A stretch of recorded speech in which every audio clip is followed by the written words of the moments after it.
My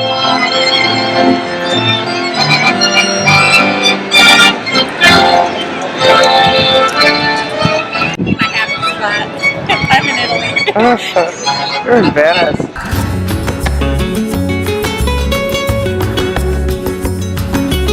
Venice, a city of water built on more than 100 islands with bridges but no roads.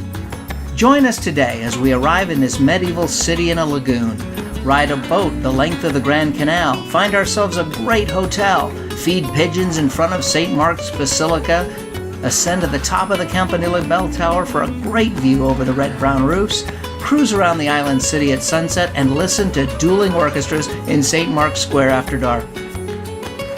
This is Venice, a tour on day 3 of our 12-day journey across northern and central Italy.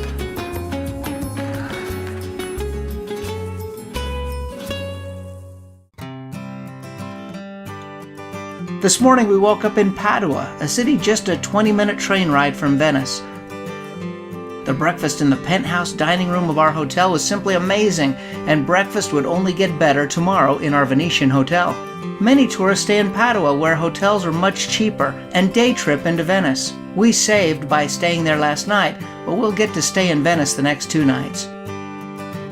The sight of cruise ships and motorboats announced our arrival as we crossed the Venetian lagoon to the island.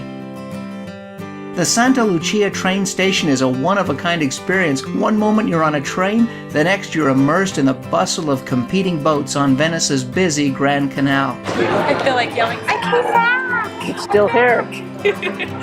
Many people say that Venice is shaped like a fish, with the train station for an eye, the Grand Canal for its gut, and St. Mark's Square at, well, we'll call it the vent. It's holding the cruise ship docks and parking structures in its mouth, and the causeway to the mainland looks a bit like a fisherman's line. We decided to head down the gut. We boarded a vaporetto, Italian for little steamer or steamboat, the diesel-powered water buses that transport tourists around the island. We rode, standing shoulder to shoulder with others down the Grand Canal.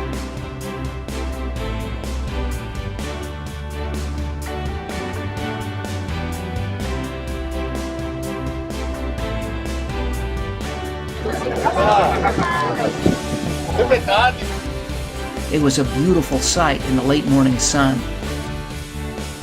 We passed the Rialto Bridge and slipped under the Academy Bridge before rounding the last length of the canal to St. Mark's Square Landing, where we disembarked. It was only a short walk to our hotel. We had stayed in this hotel 3 years ago, and we loved our room before, but this time it was even better. Hey, is that our room in the book that's in our room? Okay, we just got brought into our hotel room in Venice, and it's much better than we thought it was going to be. It has air conditioning. Okay, that's to begin with. And we loved it last time. Oh yeah, we loved it last time, but this room is better than last time. Oh yeah. Okay, so here's the view from one window, okay, right there. And there's the gondoliers out there going down the canal. That's going out to the Grand Canal. Out this window is another view of the canal. There's gondoliers going by. And oh, there's a balcony. Oh my goodness, it's not just a window. It turns out it's a balcony. And we can be part of the experience, part of these people's experience, right here as they go by on the gondolas. What do you say? Do you recommend this hotel? Absolutely. It's a great hotel. We grabbed a late breakfast in the hotel courtyard before heading out into the streets, this time without luggage. We passed the Bridge of Sighs, where condemned prisoners passed from the courts of the Doge's palace to prison. Legend says that kissing under the bridge in a gondola at sunset brings eternal love. We walked a short distance to St. Mark's Square, one of the focal points of Venice, dominated by the large Byzantine Basilica of St. Mark's and the contiguous Doge's Palace, the residence and court of the ruling class of the ancient Republic of Venice.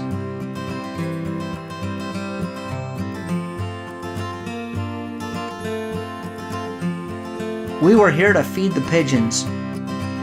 We listened to orchestras serenading outdoor cafes. We stood in line to ascend the Campanile bell tower in front of the church, making sure we could get tickets before it closed. After an elevator ride, We enjoyed a windy but beautiful bird's-eye view out over the sienna-brown roofs of the island city and the white wakes which striped the aqua-blue Venetian lagoon.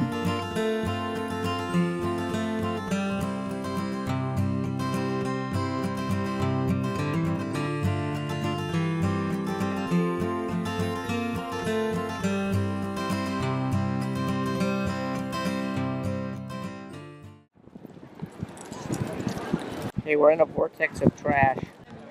Garbage was swirling around. It's like this little tornado of garbage attacked us.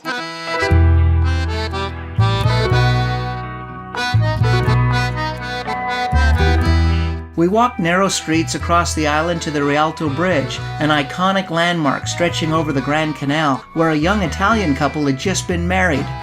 We explored a piazza near the base of the bridge. It was in front of the church of San Giacomo di Rialto.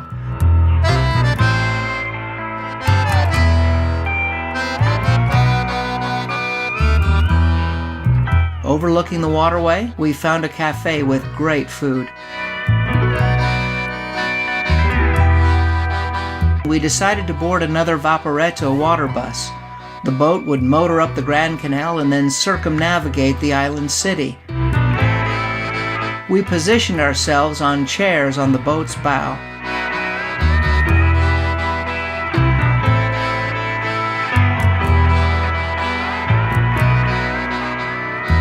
It was just a while before sunset, and the late afternoon sun shone on the ancient buildings.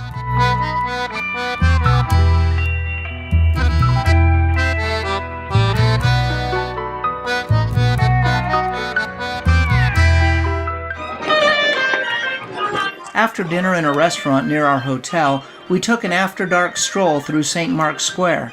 The day trippers had left, and the square was remarkably peaceful, except for the orchestras, who took turns outdoing each other in their competition for clients.